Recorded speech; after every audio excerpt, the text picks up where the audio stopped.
Hey guys. Hey guys. This is your second training camp, full camp. What did you learn from last year, and should we expect to see a lot of similarities in how you ran camp last year with this year? You always are going to adapt of things that you do in camp, and so there's some differences of what we're doing this year, as you guys can see from the schedule, and so we're just always looking to make our process as good as we possibly can for the players. For the players to be ready to play, for the players to be healthy to play, and just. That's something that we go through each time, right? Is what can we do better this year? And that question's not just asked. That's asked at the end of OTAs. That's asked at the end of rookie camp. That's asked at the end of the draft process. That's asked at the end of a joint practice. It's asked at the end of training camp. And it's not just asked to the coaching staff.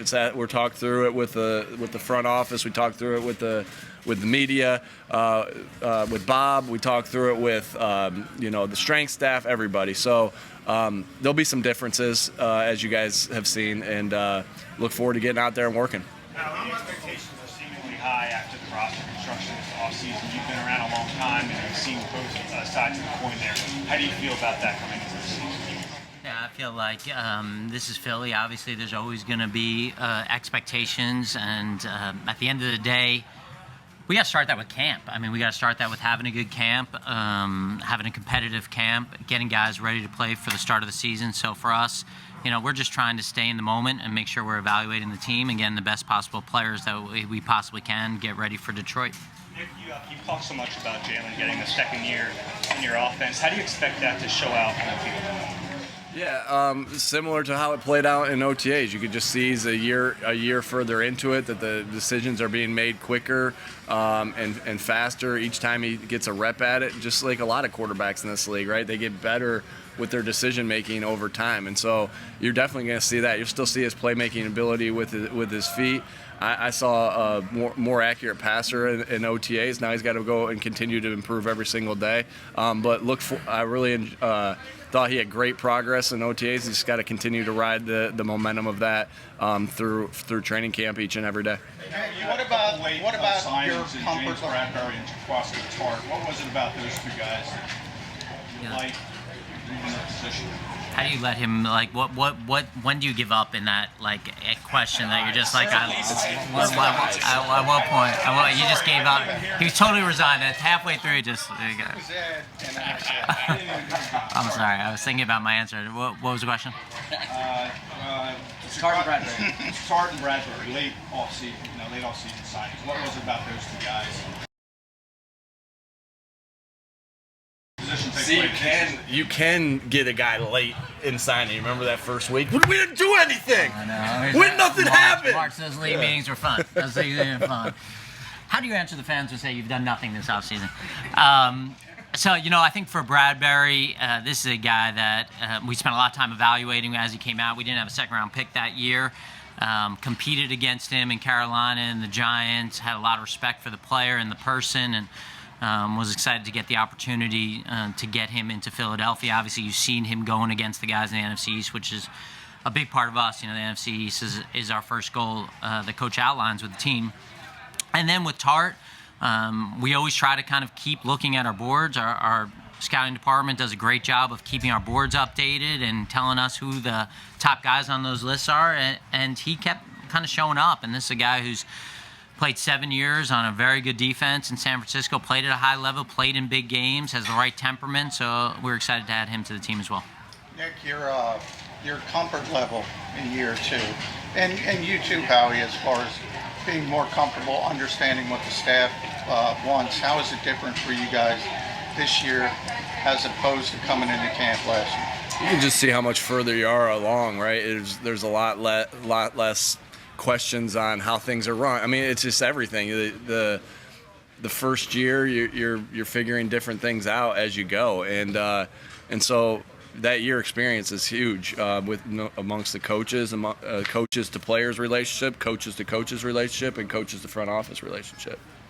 I think when you go into the first year, you never know how people are going to handle adversity, and that's players, that's coaches when they first get here. And I think just last year, watching how Coach, in particular, and his staff handled adversity, like we talked about in this city, we were 2-5, and handling that and being consistent, I thought was really impressive. So obviously when you go through something like that, you have an understanding of how people are going to deal with certain situations. And so going into the second year, you don't have any of that unknown. You know who the person is, and you know how they're going to handle situations.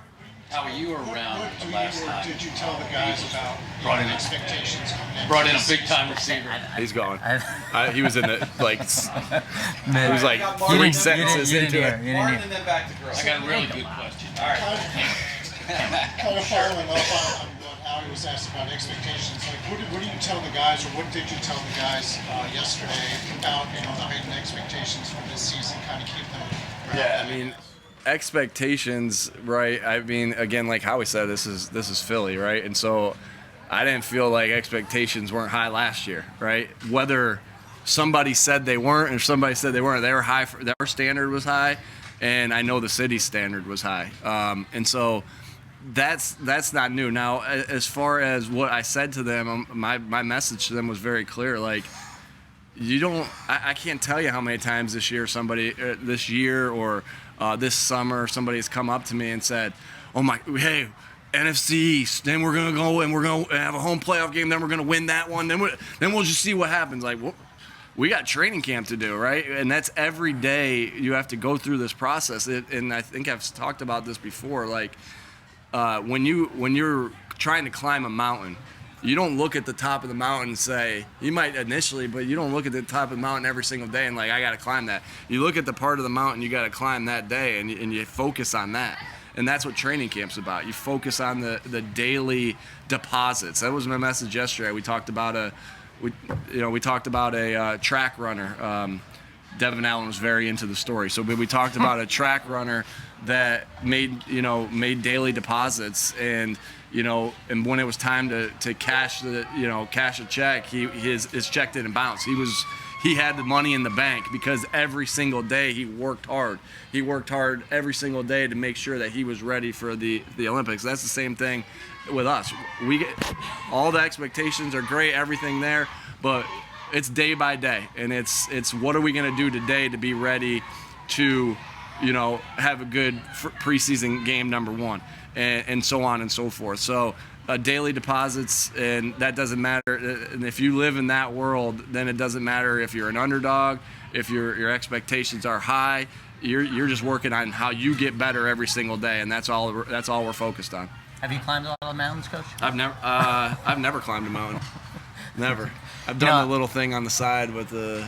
I think the other thing we talk about a lot is our most talented teams have not necessarily been our best teams, and so like you could have all this talent, but them coming together and fitting the right pieces in place is the most important thing. And so that's what this camp's for, coming together as a team and making sure that the talent meets connection and goes into a place with the season where we're feeling really good about the people. How are you a little anxious? Yeah, You remember last time you guys brought in T.O. It was 2004, another receiver. There was a lot of excitement. You were at that camp. Is there any type of that excitement, not just with A.J., but with the offseason acquisitions you made? Do you feel that? Well, I'll tell you what you feel. You just feel the passion for football in this city. And I think that's exciting that whenever you're going somewhere, people are excited for Eagles football. They can't wait, even though it's kind of, ending some of the summer here, that people go, I can't wait for Eagles football. Whenever I go somewhere, I feel that. But again, like I think where we are, like we have a long way to go in trying to bring this team together and trying to pick the best guys on this team. So I think we're just trying to stay in the moment and make sure we have a good day-to-day here and we have a good training camp. How many years can we coach you since the personnel department moves? What will the losses of Andy Weidel and Tom Donahoe mean for that department? Yeah, I think you start with Tom. I mean, somebody that had been here a long time that I was extremely close with personally and professionally, and just very appreciative of his efforts for us. And so I think that you never really replace that guy. You just Sean Bradley, everyone. I think obviously we need more experience, and I think that's when you have Dave and Matt. That's what they'll try to fill that role of having people experience who've been around the league for a long time. And then Andy, Andy was here since 16. We won a lot of games together, and obviously he was my right hand for a lot of things that we were doing and we were talking about. And I know for his family, it's very cool for him to be in Pittsburgh and his family to be in Pittsburgh, where they have a lot of family and the opportunity he has. But definitely miss those guys. And As we look at the safety depth chart, this offseason of having AJ Brown as part of the team, but from a player perspective and maybe even coaches, as we start to put more plays together. Yeah, he can do it. Obviously, his resume speaks for itself. He does a lot of things really well, and we're happy to have him, obviously. And the better your players, the better your coach you are, and that's no secret. And our job is to get the most out of those players as we possibly can and maximize their potential. And just excited to have him. And yeah, he'll fit in nicely. Howie, as you look at the safety depth chart, are you happy with where you stand there, or do you view that spot similar to positions in the past where you're looking at what you have and then in training camp up there? I don't know that I ever look at our depth chart and feel content. I think it's a situation because of the nature of this game where you're always kind of looking forward to what's next and have to look forward to what's next. I think when we talk about the safeties, a guy that we spent a lot of time talking about this offseason was Marcus Epps, and a guy who nobody works harder than Marcus. Here's a guy who obviously last year played in a rotation with those guys, and you want your young players to step up and develop more of a role. That's why we have a player development program. That's why we have these coaches. So with him and the veteran guys we have, plus we have a couple of young players in that group. Kayvon needs to take a bigger step. We brought in some young players as well behind those guys. It's like every position. We'll evaluate it, and we'll constantly be on the lookout to improve the roster. It's, team building's a constant thing here. And so I don't know that I feel content in any position that I'd say, hey, we're good. Howie, we can obviously hear the excitement from fans as players walk on the field. You've been around long enough, a lot of us have been around long enough to remember what it was like at Lehigh when thousands could come out every day. What are the advantages of being here? And can you talk about, now that you've done it for a while, what benefits you feel like you get by having camp here as opposed to Lehigh? Sleeping in my own bed versus a dorm bed's a big advantage, for sure. And I think when you talk about players and them sleeping in dorm beds, with what we know about performance now, we know that affects them.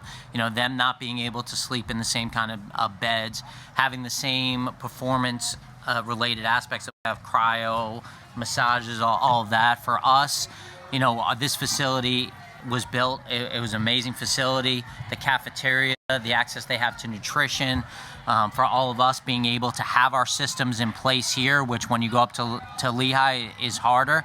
But there's give and takes. I mean, I loved coming out there, and you'd ask every day how big are the crowds, and you certainly can't have that crowd. So I think both have their pluses and minuses. Obviously, we're here now. And When it comes to the offensive line and specifically right guard, what has been your messaging and Sal's messaging to the entire group, specifically that spot? That is such an important group for the cohesion of the unit to be together and going. And Isaac's been in that group for a long time. And he's played really well. And so look forward to having him back. And then, among the rest of the guys fighting for spots, it's the more positions they can play, the better, right? And so looking forward to what, that the competition of all those roles, of not only the starting positions at every position, but also the backups. And we've just had a lot of good depth at the offensive line for a long time. A tribute to Howie and his staff. They've done a great job of getting us depth, and Stout and has done a great job of developing those players. So looking forward to all the competitions that are happening throughout the entire training camp. So is that the second year with Jalen Hurts? How much more comfortable are you with him? What makes him tick out of coaching, but also what he likes, what he's comfortable with, and what he excels at in the offense, and how many adjustments? Yeah, again, the more you know somebody, both personally and about their style of play, the more you can adapt the plan to them, and we're constantly learning that. Now, we got a much better understanding this year than we did last year. We have 18 games, of proof of what he likes and what he tells us, and on a whole year of a relationship. So, we feel like we've narrowed it down to the things that he likes, the things that he does well. Not only Jalen, but that's the other positions too. You don't ask a receiver to run a route they can't run. You don't ask a running back to read a play that they can't read. You don't ask the offensive line to run a scheme that they can't run. So it's the entire group, and obviously Jalen's at our first thought of our mind is about Jalen because he's got so much on his plate. Speaking of Jalen, notice your shirt, love it. First day of training camp sets the tone. What made you pick that one? Hey, he's our quarterback, and I think this was the best one I had clean. I do my own laundry, so it was the best one I had clean, and this is the one I picked. I think so. This was something I got from my brother. Actually, my brother's a college football coach, and one thing he always liked to do was wear the high school that they don't make these players they don't make these for Division III college players. But what he would always do is he would wear a shirt from the high school that they went to. And he always had this wide variety of shirt. He told me why he had it. He's like, it's just an easy way to connect with a player. And so what better way to connect with him than wear his shirt with his face in the middle of it. So that's the why. We have it always has a conversation off of that. Do you feel like it needs to support or defend Jalen Hurts from any outside criticism by wearing shirts and hats? No. How many padded practices do you expect to have in the first 10? Padded practices? I don't know the answer to that exactly off the top of my head. I have to look at a schedule and let you know. We're not allowed to until I don't know all the rules off the top of my head. I don't know, Jeff. Like the last time a team went on the road to practice against another team, I think that's part of how hard this camp is. Like, what's that? Back to back, right? So basically you're saying because you have these two inter-squad things coming up, you're going to go lighter in each? No. Yeah. I was just adding that's hard to do, like to go back to back and compete 2 weeks in a row on the road. Your scheduled walkthroughs before the first preseason game, that's different than last year. Why more walkthroughs and fewer practices? Well, this first one, again, it's all about player health. It's all about what went down last year, our numbers of as far as, the soft tissue injuries, right? And so our third day, which tomorrow would be our third day, they had a hard conditioning yesterday, right? They're going to have an intense practice today, and our third day numbers tell us, not only on our team but throughout the league, that soft tissue injuries shoot up that day. So that's the reason for that. And then those are the same data that we're following for those other 3 walkthroughs that we're going to have. Is it different? Yes, than what we did last year. But the other thing that you're getting more high volume days because of that walkthrough there. So, we have we have a green day, a yellow day, and a red day. And so yes, we have a couple more walkthroughs than what we had. But there's more green days now, which means there's more high intensity practices where so the distances are actually of how much we're running at the skill positions, how much we're running at every position is going to be more in this camp than it was at last camp. But it's just a different way of how we get there. So it's all educated. And that doesn't mean we're not going to get soft tissue injuries, right? There's going to be, there's probably going to be some, right? But we're doing as much as we possibly can to prevent those things. Now, my job is to make sure that the team is ready to play, right? And so I have to listen to the experts, right? I have to listen to our doctors. I have to listen to our strength and performance staff, and I have to listen to our trainers. But at the end of the day, I have to make sure the team's ready to play. So it isn't just blind faith following. It's educated of how we're doing these things, and then, like I said, sometimes I have to make hard decisions on what to do and what not to do. All right. If he had one question, I told him I would get him. I like the shirt, so I can. You typically always build through the trenches, but this specific season, the defensive tackle rotation seems stronger than usual. Did you put a